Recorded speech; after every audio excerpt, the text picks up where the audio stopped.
BoogeyMan band coming round the bend. Is BoogeyMan band. Is BoogeyMan band. Greetings, my fellow Fright Fiends. Thanks so much for stopping by the Horror Zone channel. I hope everyone's doing well.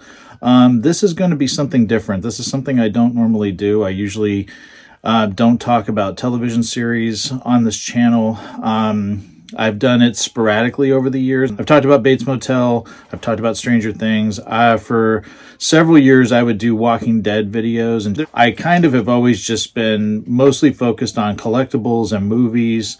That's just sort of been my shtick since starting this channel. I just feel like I don't have there's some people that just can really go in depth on everything, like down to the smallest detail. Now, I can do that with movies or, movie series franchises that I love, but with television series, it just gets too granular for me, and I feel like I'm just over-explaining things, because I have a tendency to over-explain things when I sort of do like any type of overview of something. But this television series that debuted on the 26th of October this year and ran until the 14th of December was a series that I was hearing a lot about, that I was wondering how it was going to do, how it was going to play out, if it was going to be worth my time. Now, saying that, I adored both films that preceded this series that came out in 2017 and 2019, respectively.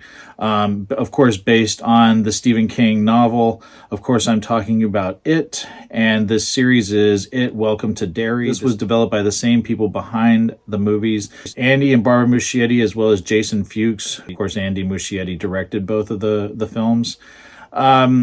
There was a lot of speculation about what this show was going to be like. There was, at a time, concern that Bill Skarsgård was not going to be coming back as Pennywise, which I thought, if that is the case, that is pretty bold. That is not going to work, because he has made this character so iconic, and that is not taking anything away from the 1990 miniseries that was directed by Tommy Lee Wallace, starring Tim Curry, who I still think is terrifying as the character and made that character iconic back then. And I feel like Bill Skarsgård has just taken it a step further and brought his own interpretation to what this character is.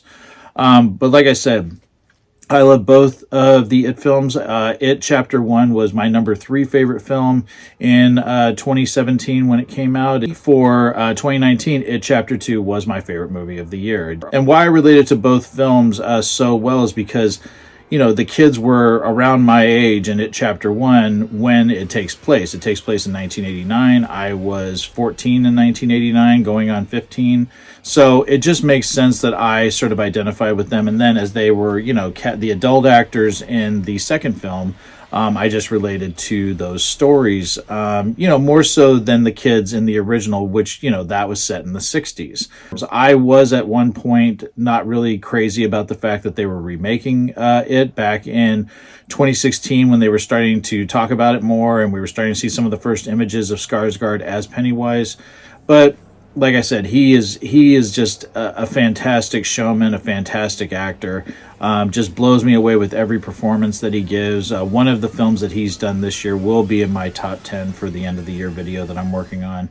But I love the guy. I just wanted to take the time to talk a little bit about this series, talk about, its origins, and then give my thoughts on what I felt about these 8 episodes that aired over 2 months. So I hope everyone looks forward to this, and here we go. It, Welcome to Derry is an American supernatural horror television series based on Stephen King's 1986 novel It, serving as a prequel to the films It from 2017 and It Chapter 2 from 2019. The series was developed by Andy Muschietti, Barbara Muschietti, and Jason Fuchs, all of whom were involved in the It films. The series stars Taylor Page, Jovan Adepo, Chris Chalk, James Remar, Stephen Ryder, Clark Stack, Amanda Christine, with Bill Skarsgård reprising his role as Pennywise from the films and serving as an executive producer on the series. Andy and Barbara Muschietti, along with Fuchs, began developing an It television series in March of 2022. After receiving a production commitment that November, Fuchs and Brad Kane were hired as showrunners. The series was greenlit in February of 2023, with Andy Muschietti attached to direct multiple episodes, including the pilot episode, and Fuchs as a writer. Casting began later in April, including Skarsgård being cast in May of 2024. Filming for the series began in May of 2023, but was halted that July due to the 2023 SAG-AFTRA strike.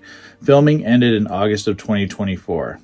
The premise of the show: in 1962, a couple with their son move to Derry, Maine, just as a young boy disappears. With that arrival, bad things begin to happen in the town. Now, I will not be revealing any spoilers in this. I might talk about a couple of points, but I'm not going to be spoiling this for anybody who has not checked out the series yet. All I can say is that this series blew my mind. I haven't loved a television show like this in a very, very long time. I typically don't watch a lot of television series. I just don't, because it would either get canceled, like The Dead Zone, which I was such a huge fan of for the 6 seasons that it was on the air from 2002 until 2007. And when they canceled that show, my heart was broken. The Walking Dead was another show that I was a huge fan of. When I watched The Walking Dead right from its first episode, it aired on Halloween of 2010, and I watched that not being a fan of zombies. I wasn't a big fan of the zombie subgenre of horror. I was a fan of Frank Darabont, and that's why I wanted to watch it, and I loved that show. I didn't like the practices of AMC. The first big red flag for me, as much as I loved the show, was them firing Frank Darabont. But I still continued to watch the show, love Norman Reedus, character of Daryl Dixon. But as the show went on and they started doing more things like splitting the seasons up, and, like the last season they aired in 3 parts. So it took like a year to watch one season of television, and to split it up the way they did, it just infuriated me. And outside of The Ones Who Live spinoff, which was focusing on Michonne and Rick and their reuniting, I haven't been able to get into Dead City or any of the Daryl Dixon series, just because I just sort of burned out on Walking Dead. Another show that I was a huge fan of was Bates Motel. That was one that I thought was very good, very successful right out the gate. I absolutely loved Vera Farmiga and Freddie Highmore as the characters of Norma and Norman Bates. Fantastic show. With Stranger Things, I like the show a lot. I'm into it, but I'm not as into it as some other people are. But I do like a lot of the characters, like Dustin and of course Eddie and Steve. There's a lot of characters I really love on the show, and I think that the 4th season is the best in my opinion. But with this one, I was really curious how it was going to work, and there was such a delay in it being released, and I know it had a lot to do with SAG-AFTRA. But when we watched the first episode, and we watched it the week we were off, we didn't watch it when it premiered on the 26th. We waited until the 28th to watch it. And it was just, it was a week that we were off for Halloween and our anniversary. And we decided to watch the series because we knew that, it had just started. And we watched The Monkey that night as well. I showed my wife that movie that Osgood Perkins did on the Stephen King adaptation. And I just remember watching it. And when it was over, I was like going, what did I just watch? It was something that it set it up in such a way. And I think the other thing that's brilliant real quick is that it's got the same people involved that were involved in the movies, and they shot in the same town. That was the location for Derry in the films. So it feels cohesive. It feels like it all connects. But that first episode and that opening scene shocked me more so than anything in either movie. And I knew then that this show was something special, and I knew then that it was something that was going to take me on a journey each week. And the fact that they do things that connect to other Stephen King properties, other Stephen King characters and stories, was absolutely fluid and brilliant. The cast in this is fantastic. I knew James Remar was going to be in it. I'm a huge fan of him. I have been ever since I saw 48 Hours when I was a kid. Taylor Page I knew because she played Jane Saunders, Axel Foley's daughter, in Beverly Hills Cop, Axel F. And I thought she did a great job in that film, but man, is she a great actress, and she was so great in this show. Jovan Adepo, who played Leroy Hanlon, I thought he was great. Which is sad because we lost this actor this year, but he had a very Malcolm Jamal Warner feel to him. But he was a very sort of straight-laced, button-down character that you see tested throughout the series, and I thought he did a great job in those scenes where his loyalties are tested. Chris Chalk as Dick Halloran. If you're a Stephen King fan, you know that name. Amazing. And Madeline Stowe, I've had a crush on her since the movie Stakeout in 1987 that my mom took me to see, And I always thought she looked like this girl I went to school with named Angela Enos, who turned me down for prom when I asked her out. But, you know, that's neither here nor there. But she's still just as beautiful, such a great actress. Now, you can't talk about this show without talking about these young kids. The core characters of this being Ronnie, Lily, Will, and Rich, played by Amanda Christine, Clara Stack, Blake Cameron James, and Arian S. Cartea.